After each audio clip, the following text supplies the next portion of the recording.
Nick Bosa and Brock Purdy are both not happy with how they played last season, and they're going back in time to find the answer, oddly enough, to the same year. Plus, Chris Foerster said, what about Jake Brendel and why everyone needs to leave Brandon Aiyuk the hell alone? It's all coming up on today's Gold Standard podcast.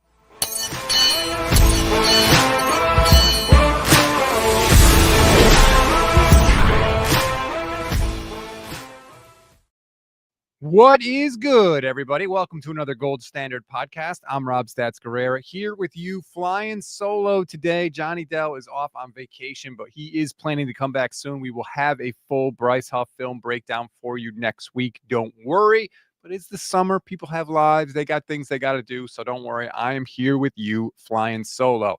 Got a lot to do on today's show, all right? We're going to talk about why Nick Bosa and Brock Purdy are both looking back in time to the year 2022. We're going to talk about some very interesting comments from Chris Foerster about arguably the most hated man on the 49ers offensive line, Jake Brendel. And we're going to talk, or I'm going to talk, quite frankly, and defend Brandon Aiyuk a little bit because I think he's getting put through the ringer. I don't think it's fair. I don't think it's justified. And I haven't had a chance to comment on it yet. So I want to take an opportunity to defend number 11, if I may. But let's start with something Nick Bosa said yesterday. He had a very interesting media session. You know, for a guy who uses very few words, he actually does say a lot.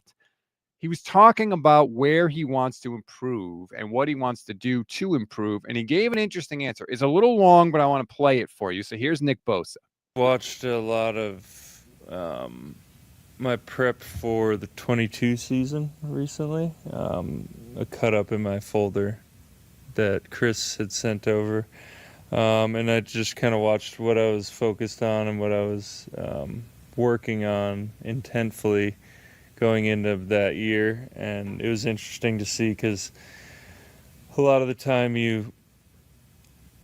at this point in my career, I've played so many years that I forget exactly what I was focused on each year going in because you're always trying to pick a couple things to really focus on, and kind of just reminded me to keep honing in on the things that make me elite and not getting too caught up because you only have so many reps in football. You don't have that many reps to practice, so sticking with the bread and butter, and then obviously I could work those other change-up moves, but just kind of focusing on the things that make me great. So I thought that was really interesting from Nick Bosa because if you remember, Brock Purdy said he wants to go back to his rookie year and look at his film and lock it on what he did best that year too. So they're both going back in time and they're looking at what they did in the year 2022. Now, in Bosa's case, if you need a refresher, remember, that was his defensive player of the year season, 18 and a half sacks, right? Played all 16 games, had a pass defended, couple forced fumbles. He was a monster, of course. And I thought it was interesting because essentially Nick Bosa and Brock Purdy have the same problem. And the problem that they have is they sort of got into their own heads a little bit. They're, every year you're trying to build, just like Bosa said, you're trying to build on stuff. You're trying to get better as a player. You're trying to keep stacking skills and abilities and all that stuff. And it's almost like you forget about the foundation of the house, right? If the foundation is not solid, the rest of the house can't stand. And I think that sometimes these guys think, oh, I've got that part of it, right? I've got that part if you're Nick Bosa. I know how to rush the passer. I know how to use my hands, right? I got that. I need to focus on this. And you sort of take for granted the first part of that, the foundational part of that. And so I think that both Brock and Nick are telling you they're going to forget all that. They're going to go back to what Bosa said, the bread and butter, right? That's the thing that we want to get back to. What makes me great? I'll just do more of that. And it sounds really simple and kind of cliche, but I don't think it is. I think it's the right mindset to have, quite frankly, because I think sometimes you could just make things too complicated. No, I'm really good at this. I'm going to do this. It's kind of why I like the whole Bryce Huff thing, right? What was he good at? 4-point stance, rush the passer from the wide 9. Great. That's what we're going to have him do. It goes back to that old Mitch Hedberg line, right? You're a good cook. Can you farm? No, just cook. Just don't do the thing that's related to what makes you great. Do the thing that makes you great. And so I really like that Bosa and Brock, arguably the most important pieces on both sides of the ball for the 49ers, are sort of recognizing that and are sort of acknowledging that maybe they just, got into their own heads a little bit and made things a little bit too complicated. And I also think it's a clear indication from Bosa too that he wasn't satisfied with how he played last year. And look, he still had 9 sacks. It wasn't like he was awful. He had 9 sacks in 14 games. He had a forced fumble. He had 52 tackles and 15 tackles for loss and 24 quarterback hits. So it wasn't a horrible year for Nick Bosa, but I think he's showing you that he wasn't totally happy with it. He wasn't totally happy with his performance. And hopefully with his film study this year, with Bryce Huff and with the additions to the defensive line, he's a lot better this year, quite frankly. He also had a couple of interesting nuggets in his media session talking about mykel Williams. And he said all the things, right? Looks really good, is a sponge, is asking questions, all that stuff. That's all good. That's just, check the box. None of it guarantees anything, of course, right? We don't know how he's going to be. We don't know if he's going to be able to hold up. There's a lot of questions there. But, there's a saying in golf, you can't win the tournament on Thursday or Friday, but you can lose it, right? Nothing you do at OTAs is going to guarantee your success. But if we were hearing bad things before the football pads come on, that would have me a little worried. And so far, with pretty much all of the rookies, maybe not Nick Martin, depending on who you listen to, but with pretty much all the rookies, it's been a check box to the guys that are actually out there. There are some guys like Marquise Siegel and Alfred Collins. We haven't seen them, so we don't know, although there was some interesting stuff about Marquise Siegel that Jake Hutchinson put out that we'll talk about a little later. But so far, so good. That's like sort of my overall feeling from OTAs. So far, so good. We'll keep it up. Hopefully they'll have the 40 days. They come back and we still hear good things. But, just like little nuggets, right? Like Jacob Cowing. Oh, they asked Jacob Cowing to get bigger and put on a little muscle. What do we hear about Jacob Cowing this year? He looks bigger. He put on some muscle. I think that the 49ers wide receiving core could be very interesting. Obviously Aiyuk, Jawan Jennings, Ricky Pearsall, we know that. Jacob Cowing, if he can maybe take a step, which Leonard Hankerson seems to be pretty high on him. Jordan Watkins got singled out by Brock Purdy. Like, hey, he really looks good. He's doing a lot of the smart things. I think Dieter Kurtenbach said he doesn't look like a rookie wide receiver, right? He looks more polished than that. Could be a very interesting wide receiving core.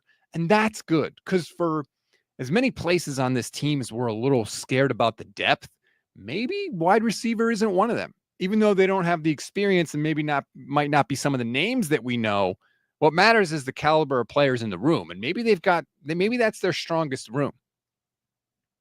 I want to look at some of the comments. 415 Faithful on X says, hoping Jordan Watkins is a sleeper, only hearing encouraging things. Yeah, again, doesn't mean he's going to be a stud, but certainly when they're out on the field doing stuff, you like when people that are watching come back and say, hey, he looks really good. Hey, he's popping. And you certainly like when your starting quarterback says the same thing about Jordan Watkins. So, yeah, okay, check that box. Let's move on.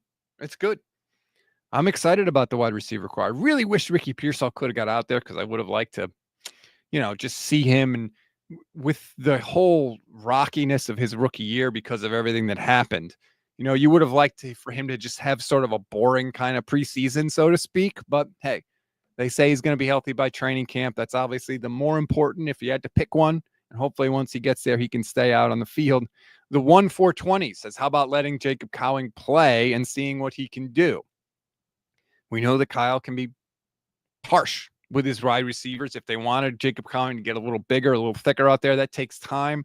Maybe they were worried about him getting knocked around a little bit. I don't know. My stance on the whole thing has been pretty clear. I would have liked to see him out there more than he was last year, but nothing we could do about that. Okay. Let me get to the Brandon Aiyuk situation, if I may. I know a lot of people were, just a little frustrated, basically, with Brandon Aiyuk, with the image that he had put out there, the image, I should say, the Instagram story that he put out there, the TO photo and the kind of FU. I'll throw it up on the screen if you're watching. in the story about, if you're over 30, you should just post your kids and shut the F up on Instagram. That one hurt me a little bit, not going to lie. As a 40-year-old with 2 kids that does put them out on IG sometimes, that one, whew, he kind of got me with that one. But, there was a flood of negative stuff about Aiyuk. A lot of content creators didn't like it. I know Chase Sr. thought he was trying to stir up some drama. And I don't look at it that way. I look at it more as Brandon Aiyuk's frustrated, man. All that he has been hearing is people just mad at him, basically. And not just people, not just fans, although I do think that's the biggest part of it. The team has been trashing him. I don't know how many guys, or how many times I should say, Tim Kawakami and Matt Barrows have to talk about, the 49ers hate that contract. They hate it. They want to get out of it so bad. They would trade Brandon Aiyuk. They're desperately trying to trade him. They're trying to trade him for a bag of cats. No, it's not a direct quote, but you know what I'm saying. Over and over and over again, they talked about how desperately the 49ers want to get out of the Aiyuk contract, how much they regret it, right? How would you feel if the company that just gave you a raise immediately after giving you that raise said, oh man, what a mistake. Oh, we never should have paid this guy. I wish we could get out of that deal. Maybe we can get him to go work for another company. We'll take somebody back. Anybody they got, anybody that wants him can have him. We just got to get rid of this guy. You would be mad about that, wouldn't you? Wouldn't you be frustrated? I know I would be. So I get the frustration from Brandon Aiyuk, especially because you might feel differently. He didn't do anything wrong. He didn't do anything wrong, okay? He used the tools at his disposal to get as much money as he could. And I know a lot of people want to just swallow the narrative that the Niners put out immediately after the deal was announced that, he left the same contract on the table for months at a time. And Brandon Aiyuk said one line in a press conference where he said he made it harder than it had to be. So that means that Brandon Aiyuk is totally at fault. That's not true. The team also made it harder than it had to be. They did. Brandon Aiyuk asked for $23 million in the winter that offseason. And the 49ers said no, they didn't want to do that. And then when the market went up and Brandon Aiyuk asked for more because he wants a market contract, the 49ers got in their feelings about it. So both sides were to blame. Both sides were to blame. But I didn't see Brandon Aiyuk after that deal was signed saying 49ers are terrible to negotiate with or any of that. He didn't do that. He wore the wrong shorts at practice one day. Oh my God, what a malcontent. So I'm very pro player. I admit that. I know not everybody is, but I just think he's getting unnecessary hate, especially when, we see Leonard Hankerson talking about what Brandon Aiyuk is doing right now as he's trying to rehab from his ACL injury. And we see Leonard Hankerson singing his praises, that needs to get a little more love and a little more coverage. Leonard Hankerson saying, hey, Brandon Aiyuk is like a coach in the wide receiver meetings. He's helping the young guys because, again, it's a very inexperienced, largely wide receiver room. Brandon Aiyuk is clearly the veteran there. Let me read some of the quotes talking about Brandon Aiyuk from Leonard Hankerson, and this is written up by NBC Sports Bay Area. Those are things people haven't seen from his perspective. He's seen it from a player's perspective. But sitting in that meeting room now, I've said to him, Brandon, you can be in here and be my coach. You can be my assistant. And he loves that because he can coach up the guys and he helps big time with that. So just mentally, it's been one of the biggest things for him.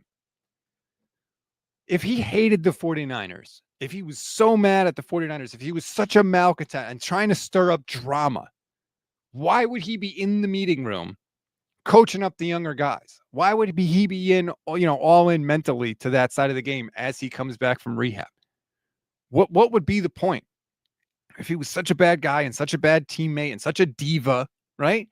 Why would he be doing this? Unless you think Leonard Hankerson is just lying, which I don't think anybody does. But, we got to look at the reality of the situation. Just because he puts a post up on Instagram saying, hey, people on social media are being jerks, which, breaking news, the internet is a terrible place, doesn't mean that he's a malcontent. And so it really bugs me that he gets so much hate. And look, I get it. He wasn't as productive, right, as he was in 2023. He wasn't. He had an unbelievable year in 2023. It was phenomenal. He wasn't that good to start 2024. He didn't really play that much, but he wasn't that good. That's clear. And that's frustrating. But to see the venom and the vitriol that people have for this guy and how they have turned on him, it's wild to me. And Steph Sanchez said it earlier this week. Like, we should be rooting for this guy. We should be cheering him on, hoping that he gets better, not wishing he was gone. Check out some of the comments. Edgar says he brings attention by posting to social media. It's a simple concept, good or bad. Any publication made open to the world is wide open to responses in the social media platforms. I'm just saying, look at everything, man. If you imagine, I don't think people are looking at it from Brandon Aiyuk's perspective, right? Imagine anytime Brandon Aiyuk posts anything on Instagram, people are like, screw you, diva. You sucked last year. When are you going to wish we never gave you that contract? Can't wait till you're gone. And you're in your social media and you're seeing that every day. Would you be frustrated about it and mad about it? Yeah, I probably would. And so the fact that he called out those people and said something about it on social media, I get it. Now, should he have known that people were going to get mad at him about it? Yeah, you could make that argument. But again, I don't blame him for being mad, for responding to that kind of hate. And again, he's gotten it from everybody, not just fans. His own team is telling the beat reporters how much they wanted to get rid of him and how much they regret paying him. So I get the hurt feelings. The 1-420 says he's our number one receiver. People just deal with it. Bosa got injured too for a year, held out until the season started. Nothing said. Well, I wouldn't say nothing said, but the hate for Aiyuk is far beyond the hate for Bosa. Bosa's gotten criticized too, but not as much as Brandon Aiyuk. Kenny says every player who's held out with the Niners had a worse season after doing so. He's just carrying on that tradition. Well, that's true. They all have. Speaker, YouTube channel member for 16 months. Thank you so much, Speaker. I really do appreciate that. Speaker says, I'm 100% behind BA, always. Kyle Shanahan done him dirty, in my opinion. Yeah, I don't think that Kyle got him, any favors starting off, throwing him in the doghouse for pretty much no reason. Their relationship has always been kind of weird, but hopefully they can just get back to it this year, right? Hopefully once he gets out there, he'll do his thing where he's cooking down the field and he's getting open despite man coverage, which he's still one of the few guys on this roster that can do it. He's the guy that does it the best out of anybody, clearly. Let's just get back to that, please. And then Brandon Aiyuk can start to catch some passes, score some touchdowns, and then that feeling on social media changes, right? It goes away. Then people are cheering him. Hey, great job, BA. And he doesn't feel that sort of criticism. And then, by the way, if that starts happening and he starts producing the way he did in 2023, you know what people are going to say? That's a great contract. Look at the value they got Brandon Aiyuk for, because Jamar Chase is making $40 million a year.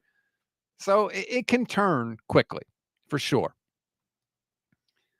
Andre Garibay says he gets paid millions. He can't just respond to everyone like Kevin Durant does. No one cares. See, this is a common refrain that I've heard from people. Oh, he gets millions of dollars. What's he got to be upset about? He can't respond. He's a human being. Just because you make a lot of money doesn't shield you from everything. Just because you make a lot of money doesn't mean when people criticize you and are up in your mentions that it doesn't hurt. Like, it does. And you can sit there and say, well, if I had $1 million, I wouldn't care. Well, okay, maybe. I don't believe you, actually, but maybe you happen to be a unique case. Good for you. But that's not everybody, man. Most people do feel that stuff, regardless of your salary. The richest man on the planet, Elon Musk, is hypersensitive, super sensitive, right?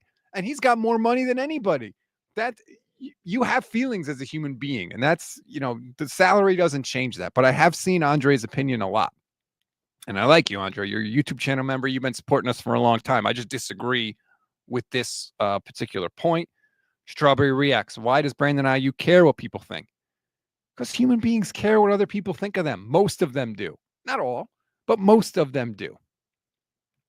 Baziman, I don't expect Brandon Aiyuk to regain his former form until next season. You're probably right, to be honest with you. I mean, even just a sort of standard ACL tear can take, sort of a year to really get back to where you were. And Aiyuk had much more significant damage than that. So it may take him longer, for sure. Let me see more comments here in the chat. Adam says, Stats is out here trying to teach empathy. Yeah, I guess it's a fool's errand, as they say. Joji says, Debo's show on YouTube was a huge distraction during the season. I don't know. Did anybody watch it? I didn't. I never watched. I thought it was boring as hell, to be honest with you, but maybe they did. I have no idea. Anyway, that's my Brandon Aiyuk rant. Let's get back to kicking ass, BA, and hopefully he will, and then the fans will love him. All right. Couple other things that I want to talk about today. And a lot of this comes from Jake Hutchinson, his Substack, which is phenomenal, the Hutch Report. If anybody wants to go and check it out. I know the Niners put up some of the comments from the coaches, but there's a lot of stuff that they didn't put out there that Hutch got just talking to different people. And I thought it was really interesting. And the one that is going to just drive people up the wall, he tweeted it out, is the comments from Chris Foerster about Jake Brendel. Jake Brendel is the most hated man on the 49ers offensive line. It was Colton McKivitz. Now it's Jake Brendel. And here's what Foerster said about Brendel. He said that Jake Brendel had the best campaign of any center that the Niners have had in the Shanahan era last year. The year everyone wants to point to where Jake Brendel was horrible, right? Chris Foerster said he had the best year of any 49er center in the Shanahan era. And so, naturally, Hutch was like, well, wait a minute. How are you, based on what criteria? Great follow-up.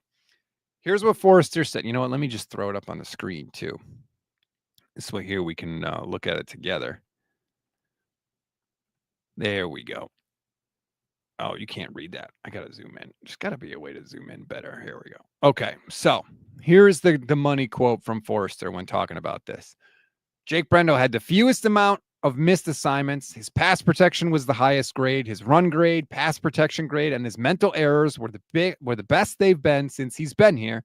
They've been better than any center that we've had playing here up to this point. And as Jake points out, that's Jake Brendel, that's Alex Mack, that's a couple of seasons of Weston Richburg. The center spot in San Francisco has not been a glorious spot overall, but that is a shocking statement for Chris Foerster to speak, considering how frustrated we all were with Jake Brendel's play last year. And to me, it just illustrates the 49ers evaluate their offensive line differently than the rest of us. And Foerster even says later, like, hey, you can disagree with what I'm saying, or you can laugh at how I evaluate it, but that's how I evaluate it. The 49ers don't care what you think of their offensive line. They evaluate it by A, B, C, and as long as those things are good, they're cool with it.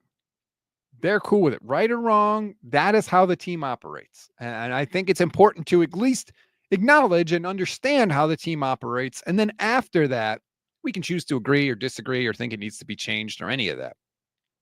But that's the guy that they love this guy. They love this guy. So it's not going to change. Heineman says, I listened to Dieter and Hutch yesterday. The Foerster comments made me laugh out loud. Dieter and Hutch, phenomenal. Everybody should listen to them. Not now. This is our time.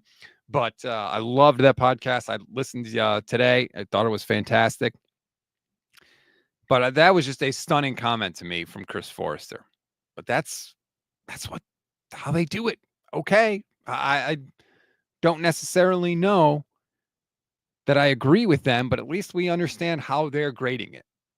So that was an interesting comment. There's a lot in there. Talk about 49ers going to more 2 tight end personnel this year, which makes sense because of the Luke Farrell contract. And they really like Farrell. They like his blocking.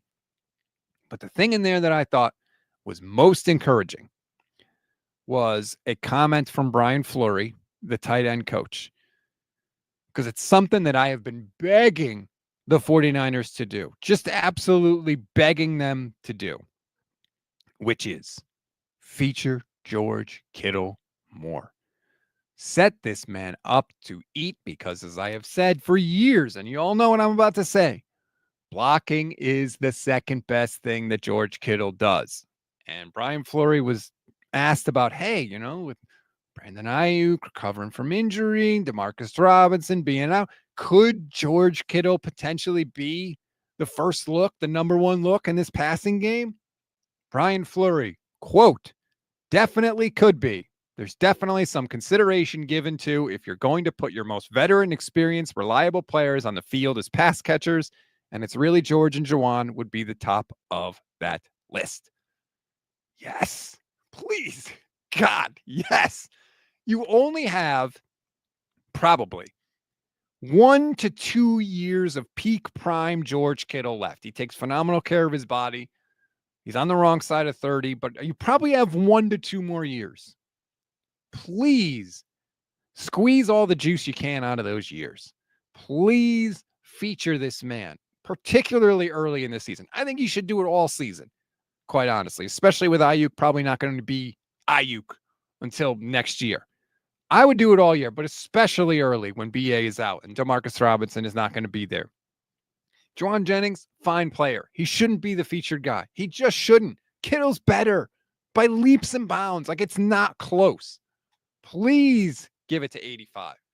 And the fact that Brian Fleury is saying that, and Kyle Shanahan said that when he talked about Luke Farrell, about how that opens up George Kittle running more pass routes. Please, please, please let it be so. From your lips to God's ears, Brian Fleury. I'll say that. As Andre said, Kittle should have been the number one look for years. Yeah, I know. I am aware. I just don't know why they weren't aware, but I agree with you on that one, Andre. All right. So that was another nugget that I thought was interesting.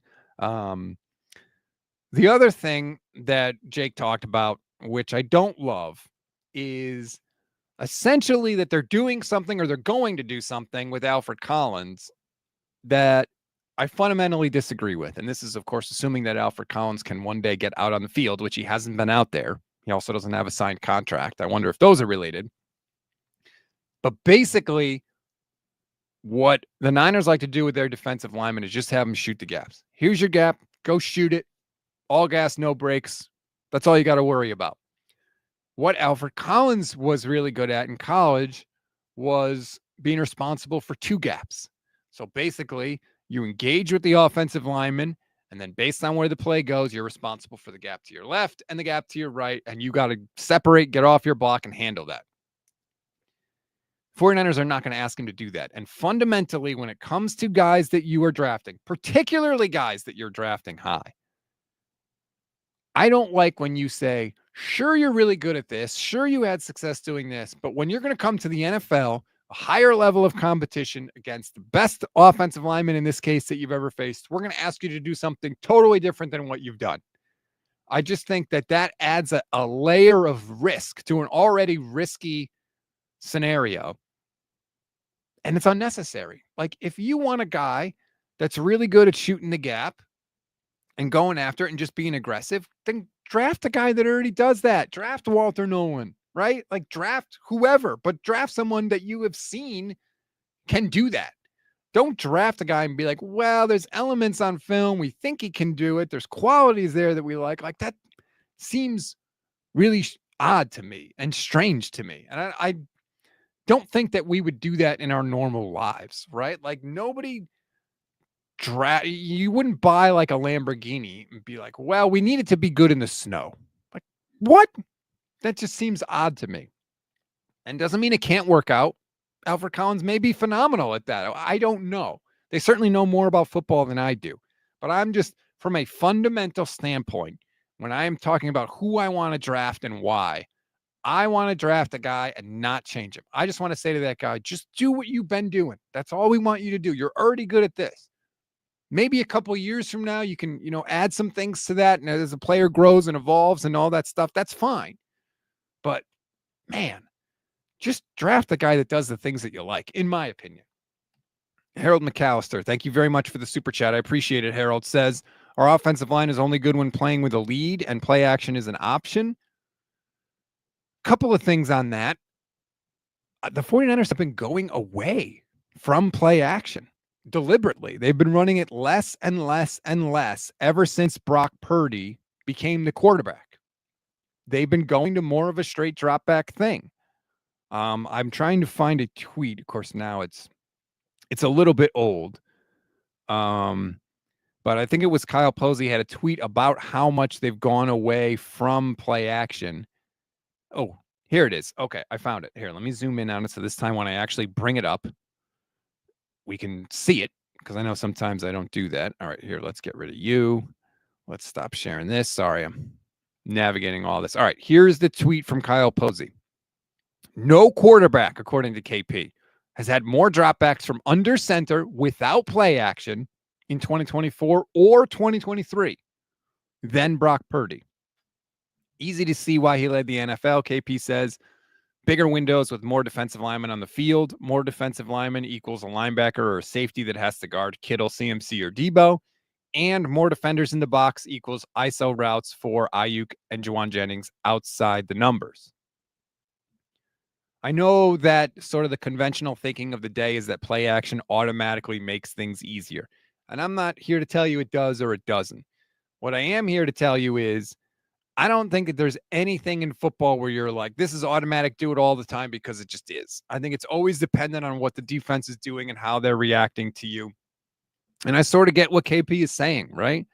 If there's more defensive linemen on the field and you have bigger windows, that's making it easier for Brock Purdy. And that's the whole point of a coach is to make life as easy for your quarterback and all your players, really, as possible.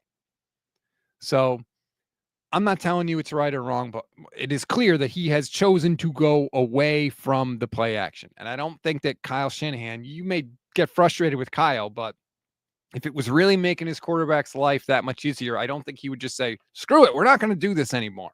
So I don't know. I'm putting my faith in him, I guess you could say. Joji says Brock's decision-making is like a supercomputer. That's his brain.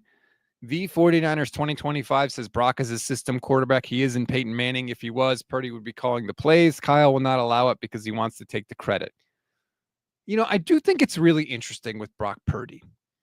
He comes out in 2022 and everybody's like, it's a Shanahan thing. He's a system guy. He's throwing a wide open guys all the time. He's throwing screens all the time. He's just like paint by numbers, right? That's what Brock Purdy was. Even in 2023, same thing. Well, it's Shanahan. Look, Jimmy Garoppolo took him to a Super Bowl and blah, blah, blah. Then I heard Chris Sims talking about Brock Purdy. He came on my show, and he just got to Brock Purdy on the Chris Sims quarterback countdown thing.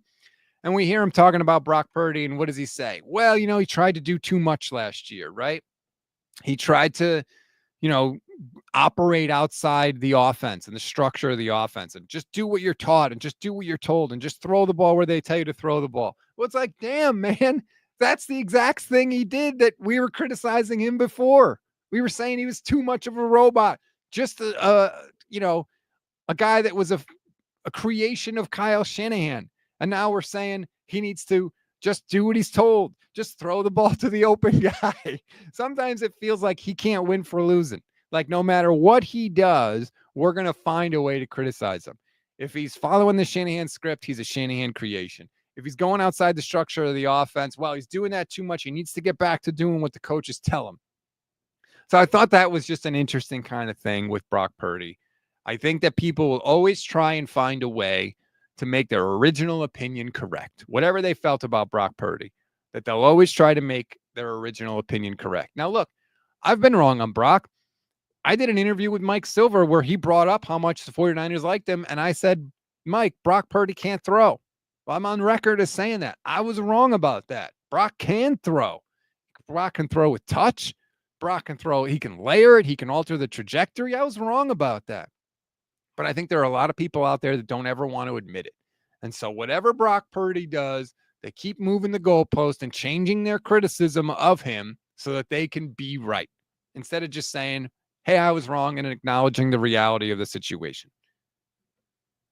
The 1-4-20 says he was picked 262 is the reason. Yeah, I think that's a huge part of it. I mentioned that, I think last week, and I'm guilty of it too at times with certain guys. I'm guilty of it with Juwan Jennings. I bring up the fact that he was a 7th round pick frequently, so I'm not excluding myself from some of this bias that I'm talking about. The 1-4-20 says Jimmy needed play action. Brock doesn't, but play action is always nice to see what happens. Yeah, I mean, I don't think they have to go all or nothing, right? They can use it some of the time. And I think particularly with Christian McCaffrey, it'll probably work even better. But yeah, you don't have to be all or nothing. So I think there's definitely a time and a place for it. Niners all damn day says Brock's decision-making fell off. It's not the same. I think that what happened with Brock last year, honestly, is I don't think that he was misreading plays. I think he was seeing the plays the way he's supposed to, right? This is my first read. This guy's open. What I really think happened with Brock is, plays are designed to get a receiver open, but there's always other stuff going on in the play, right? There's always, hey, this is your first read, but keep an eye on that safety. Keep an eye on that corner. What's his leverage? Because if he's doing this, then this other person's going to be open, maybe deeper down the field for a big play. And I think a lot of what happened with Brock was last year, particularly as games were close, or if the 49ers were losing, or if just, things in the game weren't going their way. I think Brock in his head, and, this is maybe not even a conscious thing, but I think he felt like, okay, here's the play. My first read is open, but this other guy down the field, I think is going to be open. And if I can make a perfect throw, if I can make a really good throw, if I could just buy another second of time in the pocket, I'll be able to hit this guy deeper down the field. That'll be a big play. That'll be a chunk play. That'll get us some momentum and we'll feel like we're doing something. And I think as a result of that, more often than not, he wasn't able to do it, especially later in the year. I think earlier in the year, he was actually having some success with it. Later in the year, his defenses caught on and adjusted. He wasn't having that same success. So there were sort of things that he left on the table, so to speak, and he wasn't able to buy that extra time, or maybe the coverage didn't quite do exactly what he thought it was going to do. Whatever the circumstances were, he wasn't able to pull the rabbit out of his hat that often. And it's basically this season, to me, is about Brock finding the balance, is about him walking that tightrope between let's just call the plays as executed, hit the open guy, and we'll keep it rolling, versus, hey, you know what? If I wait an extra second, we need a play in this game. Now's the time to make this play. We can't just settle for the 5-yard pass anymore. We got to go for the 10, 15, 20-yarder. And knowing when to thread that needle, I think, is what this season is going to be for Brock Purdy. And it's very difficult. And because you know how we're going to judge it. If it works, he did the right thing. If he didn't work, he did the wrong thing. So it's tough because some of it's going to be outside of his control. But I really do think that that is sort of the next step and the next level for Brock, is knowing when to try and make a play and when to try and take over a little bit, and knowing, hey, when do we just need to follow the script and hit the open guy and, keep things moving down the field. And it's not easy. And I think, honestly, if you talk to other quarterbacks, Matt Stafford and guys like that, I think they would tell you, you know what? We needed a play. I had to make a throw there. We needed a play. I do think that they would tell you that you can't just follow the plan and the script every time. Maybe I'm wrong about that. I never played quarterback in the NFL, obviously, but I would bet all the money in my pockets, if you talk to Brady or Peyton or any of the great quarterbacks, they would all tell you sometimes you have to make a play. And then the question for Brock will be, one, does he know when those times in the game are? And when he recognizes it, even if he is right, can he execute it? Can he pull it off? And nobody knows. We'll have to see.